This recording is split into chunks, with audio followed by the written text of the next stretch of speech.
시작. 너희는 세상의 소금이니 소금이 만일 그 맛을 잃으면 무엇으로 짜게 하리요. 후에는 아무 쓸데없어 다만 박해버리워 뿐이니라. 아멘. 선지자들이 세워야 할 그 공의를, 선지자들의 글로 세웠던 그 공의를 설명하면서 예수님께서는 산상수훈으로 통해서 하나님의 공의는 이런 것들이다 라고 다시 한번 그들의 삶 속에 이해하기 좋게 풀어준 것이 산상수훈이에요. 그래서 늘 우리는 겸손하게 죄에 대해서 애통하면서 또 우리가 늘 하나님의 말씀 속에서 깨끗하고 정결한 삶을 살면서 우리는 이웃을 구제하고 그리고 기도하는 삶을 살면서 서로 용서하고 사랑하는 삶을 살면서 하나님의 공의를 세워라. 이것이 너희 전에 있던 선지자들도 이런 삶을 살았다. 그러면서 5장 13절 말씀에 세상에 소금이 그 맛을 잃으며 하나님의 백성들이 하나님의 그 공의를 잃어버린다면, 잃어버린다면 사람에게까지 우리는 쓸모가 없는 사람이 된다는 거죠. 하나님은 우리를 부르신 목적은 세상을 향하여 세상 사람들에게 생명과 구원을 위해서 부르셨습니다. 그리고 예수님 안에서 세상 사람들에게 생명을 전하고 그들의 영혼을 구원시키고 그들의 생명을 다시 하나님 앞에서 살리는 일을 하라고. 이것이 공의요, 전도요, 선교하는 일들이죠. 그래서 우리는 섬김으로, 사랑으로 이 일을 감당해야 되는 것이고요. 근데 우리가 그런 일을 해야 돼요. 소금이 어떤 일을 합니까? 소금이 마치 썩지 않게 하는 것처럼 무언가를 오랫동안 보존시키기 위해서 소금을 사용하는 것처럼 이 소금이 균형 있게 모든 삶을 이루어줘야 된다는 거죠. 우리는 너희는 세상의 소금이니 그 맛을 잃으면 사람들에게 밟힐 뿐이니라 라고 말해주고 있습니다. 자, 사랑하는 성도 여러분, 한번 질문을 해볼까요? 하나님의 계명 중에 여러분들이 지키고 보호하고 보존하고 있는 것이 있습니까? 10계명 중에 어느 한 계명만큼은 내가 기어이 지키고 보호하고 보존하고 있다. 여러분 대부분이 여기 계신 분들은 주일성수만큼은 지키고 보존하고 또 주일성수 하려고 나름 세상 속에서 이 주일성수만큼은 여러분 주일날만큼은 하나님 앞에서 하나님 안에 나를 거하게 하기 위하여 보호하고 있는 것 같아요. 그 외에 또 다른 것들은 무엇이 있습니까? 어떤 분들은 또 하나님 것을 하나님께로 돌려드리면 11조도 될 수가 있고 또 구제와 봉사도 될 수가 있고 그런데 여러분들이 다시 한번 생각을 해보시기 바랍니다. 내가 지금 하나님의 어떤 공의를 수많은 공의 중에서 어떤 공의를 지금 지키기 위해서 그리고 그것을 내 가정 속에서 내 삶 속에서 내 심령 가운데서 내가 죽을 때까지 이것만큼은 끝까지 보존시키자. 최자동님 기도입니까? 끝까지 이것만큼은 내가 그 공의만큼은 내가 지키자. 하나님의 말씀 이거 하나만큼은 지켜나가자. 그래서 오직 거기 한 곳에다 몰빵하고 있는 우리의 신앙의 모습은 없는지 한번 생각해 보시기 바랍니다.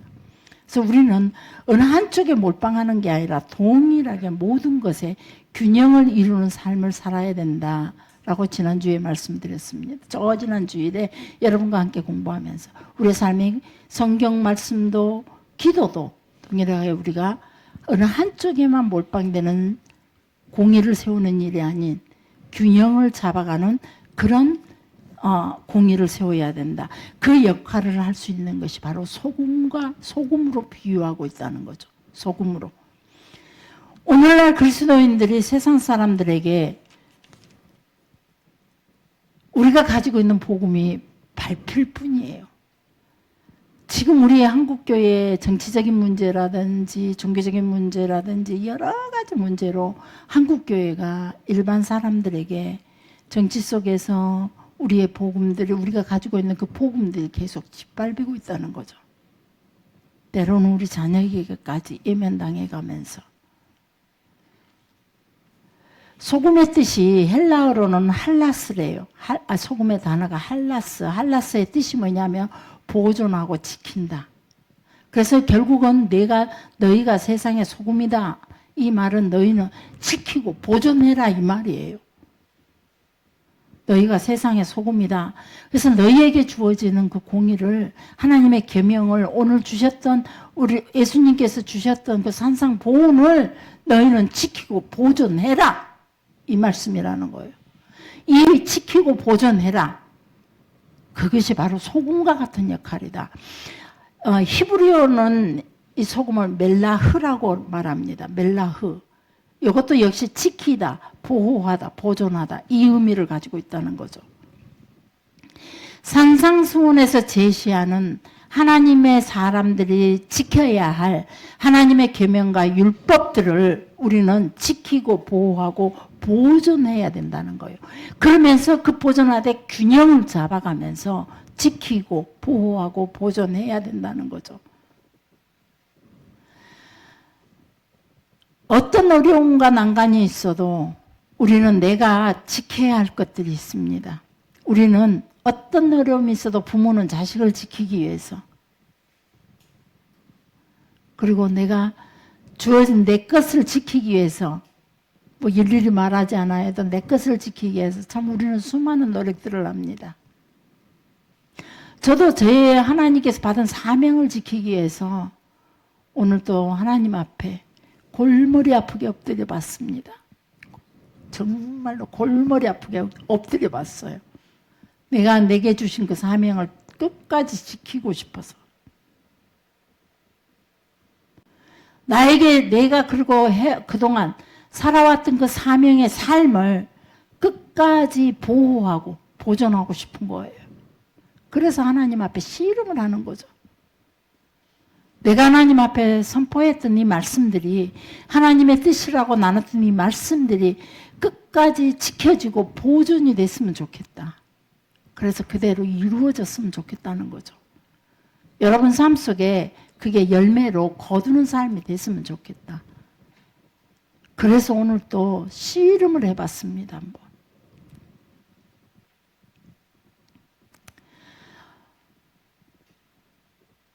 민수기 6장 24절부터 한번 좀 띄워주세요. 24절, 26절. 자, 소금과 빛의 그 이브리인들의 그 생각 속에는 소금과 빛의 그 모습은 어떤 모습인가? 자, 민수기 6장 24절부터 26절까지 같이 띄워주세요. 한 절 한 절밖에 안 돼요. 자, 그러면 26절까지 같이 읽습니다. 시작.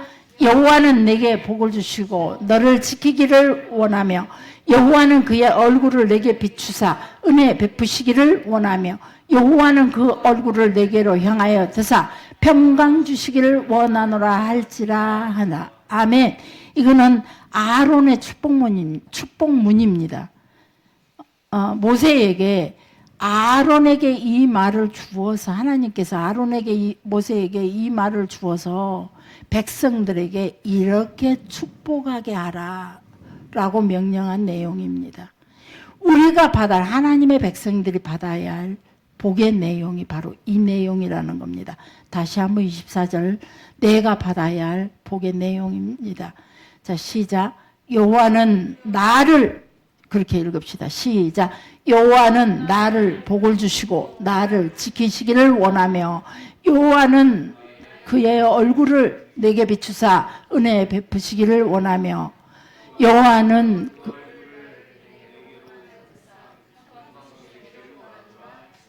하라. 아멘. 왔다 갔다 하니까 더 헷갈려 버려요. 미안하다고요. 예. 여러분도 동시에 미안합니다. 뒤에서 전해준 겁니다. 자, 이 내용이 바로 이 내용, 그 얼굴에 빛을 비춘다 그랬어요. 빛. 그래서 너희는 세상의 빛이요 소금이라 그랬어요. 너희는 세상의 빛이요 소금이라. 그래서 빛과 소금을 하나님께서 우리를 향해서 축복하시는 거 뭐냐? 하나님의 빛을 우리에게 비추신다는 거죠. 그리고 우리도 다음 하나님의 빛을 받고 해야 할 것이 바로 사람들 앞에 그 빛을 비춰줘야 된다는 거예요. 그리고 그것을 지키고 보존해야 된다. 하나님께서 나를 지키고 보존하듯이 우리도 지키고 보존해야 된다는 거예요. 그것이 바로 소금의 역할이라는 겁니다. 그래서 우리는 빛과 소금의 역할을 동시에 우리의 삶에서 해야 된다는 거죠. 자,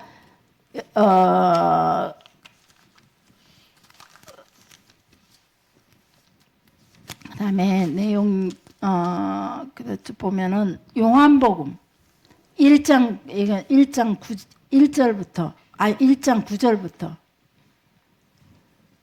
요한복음 1장 9절부터 12절 말씀을 읽을 때 그 말씀이 여러분의 생각 속에 여러분 마음속에 깊이 있게 뿌리를 받기를 원합니다. 여러분 이 말씀 그대로를 여러분 생각과 마음속에 담기를 원합니다. 자, 같이 읽읍시다. 시작. 참빛 곧 세상에 와서 각 사람의 빛을 비추는 그로 말미암아 지은 바 되었으되 세상이 그를 알지 못하였고 자기 땅에 오매 자기 백성이 영접지 아니하였으나 영접하는 자 곧 그 이름을 믿는 자들에게는 하나님의 자녀가 되는 권세를 주셨으니 참빛 사람에게 비치는 그 빛이 세상에 왔어요. 세상에 오신 모습이 바로 예수님이라는 거예요. 예수님께서 왜 이 땅에 오셨냐? 우리에게 그 빛으로 오셨어요. 그러면서 예수님께서 하신 일을 우리에게도 하라는 거죠. 내가 너희를 빛으로 어둠 속에서 죽어가는 죄악의 어둠 속에서 죽어가는 너희들에게 생명의 길로 인도하는 빛이 되었으니 너희도 이제 나를 본받아 세상으로 가서 어둠 속에 죽어가는 그들에게 빛의 역할을 감당을 해라. 생명, 빛으로 그들을 인도해라. 너희가 빛이 되어서 빛으로 너희를 인도해라. 그들을 너희가 인도해라. 그러시면서 사도행전에 또 새로운 빛으로 우리에게 다시 충만케 해주시는 거예요. 그 빛이 바로 성령의 빛이죠. 그래서 우리는 빛이에요. 옆에 사람들 보세요. 빛이 바라고 있는지. 어때요? 옆집이도 보세요. 빛이 바라고 있습니까? 어둠컴컴합니까? 우리 병건사 좀 보시오. 어둠컴컴한가? 빛이 있습니까? 네. 그래서 우리는 그 빛이 아주 그냥 우리 삶 속에 그 빛이 저절로 비춰져야 됩니다. 아멘. 김준규 집사님 빛이 활짝 그냥 유독히 드러납니다. 자, 우리는 예수님께서 우리에게 빛으로 오셔서 우리를 생명의 길, 그 빛으로 인도하셨습니다. 그리고 그러면서 우리에게 다시 부탁을 하십니다. 너희는 가라. 내 백성의 어둠 속에 잠겨있는 내 백성들에게 이스라엘 백성들의 하나님의 백성들로 지금 선민으로 지금까지 살아왔지만 실제로 그들은 하나님의 말씀대로 살지 못하여 지금의 예수님 시대의 그 모습으로 죄악이 충만한 그런 모습으로 살아가고 있는 부패된 종교의 모습으로 살아가고 있는 그들에게 너희들은 가라. 가서 너희가 나로 통해 받았던 그 빛을 그들에게 비추어라. 비추되 그들을 끝까지 지키고 너희 속에 있는 빛도 지키고 보존해라. 소금이 되어서 너희 속에 있는 그 빛을 지키고 보존해라. 그리고 그들에게도 소금이 되어서 지키고 보존할 수 있도록 도우라는 거죠. 근데 우리가 지금 변순의 권사가 어둠컴컴해지는데도 불구하고 그 빛을 전달시키지 못하고 그 빛을 유지시키도록 돕지 못한다면 우리가 예수님께서 우리를 살리신 목적에 합당하지 못하다는 거죠. 그래서 변순의 권사가 어둠컴컴한 어둠의 세상에가 지금 웅크리고 있다면 우리는 그에게 다가가서 우리가 가진 빛으로 보여주면서 그 빛으로 끌어내서 우리가 가진 소금을 가지고 그가 빛을 유지시키고 보존할 수 있도록 도와야 된다는 거예요. 그 빛은 바로 예수님이시고 예수님으로 통해 주신 그 계명이 바로 우리에게 공의로 우리 속에 와서 그 예수님의 빛을 지키고 보존시켜야 돼요. 그래서 어떤 상황에도 늘 그랬잖아요. 늘 치면 누가 병건사 한번 툭 치고 와봐. 예수 하는지. 안 할 수가 없죠. 이제 이럴 때는. 그 뒤에서 그 앞에 임집사 한번 쳐봐봐. 예수 나오나. 진짜 젊은 아줌마들이 말을 안 듣네. 탁 쳐보면 어떤 상황에도 슬픔이 나를 확 치더라도 예수! 하고 내 속에 빛이 툭 튀어나와야 돼요. 그 내가 소금의 역할을 잘 감당하고 있다. 소금이 잘 지금 소금으로서 잘 역할을 감당하고 있다는 거예요. 근데 여전히 슬픔이 와서 치니까 슬픔 속에 확 잠겨버리고 질병이 와서 딱 몸을 사로잡으니까 질병에 훅 들어가 버리고 누군가가 감정으로 딱 터치하니까 그 감정 속에서 사로잡혀가지고 어쩔 줄 몰라며 자기 감정에 취해서 자기 감정에 사로잡혀서 살아가고 있고 그렇다면 무슨 뜻이냐면은 그 속에 빛이 빛을 잃었고 소금이 이미 아무 쓸데가 없어. 사람들에게 밟힐 뿐이니라. 마지막은 영원한 지옥불에 소금 튀듯이 우리의 영혼은 그렇게 튈 수밖에 없다는 거죠. 그래서 우리의 삶이 어떤 상황이든지 그 빛이 있어야 돼. 예수. 어떤 상황에도 어떤 슬픔에도 어떤 환경에도 어떤 자리에 있을지라도 예수가 나와야 돼요. 종종 세상의 놀이장소에 가면 예수는 사라지고 없어요. 우리의 감정이 극한 상황에 있을 때도 예수도 어디 사라지고 없어요. 내가 너무 기쁘고 배부르고 부유할 때도 예수도 사라지더라고요. 예수가 계실 곳이 없어요. 우리가 이 말씀 하나하나 읽으면서 우리가 이 말씀으로 통해 주어지는 뜻이 무엇인지를 우리가 깨닫고 깊이 묵상하면서 이 말씀 하나하나가 우리 속에 살아 움직일 수 있도록 그러기 위해서 소금이라는 게 뭔지 소금은 지키고 보호하는 보존시키는 거예요. 빛은 어두운 곳을 비추는 거고 그래서 우리가 늘 우리 속에 예수를 지키고 보존시켜야 돼요. 우리 자녀들 속에 끊임없이 예수를 지키고 보존해야 돼요. 세상애가 우선이 아닌 하나님 우선. 그런다고 해서 세상과 완전 단절시키고 세상살이 살지 말고 교회 안에서만 살아. 말씀만 읽고 살아. 이것이 아니에요. 분명히 우리는 세상 속에 사명을 받아서 왔어요. 왔지만 우리 속에가 철저하게 하나님의 것으로 보존되고 보호가 돼야 된다는 겁니다. 그래서 하나님 보면 내가 5장 17절 마태복음 5장 17절 이 말씀만 보고 짧게 생각하고 마치겠습니다.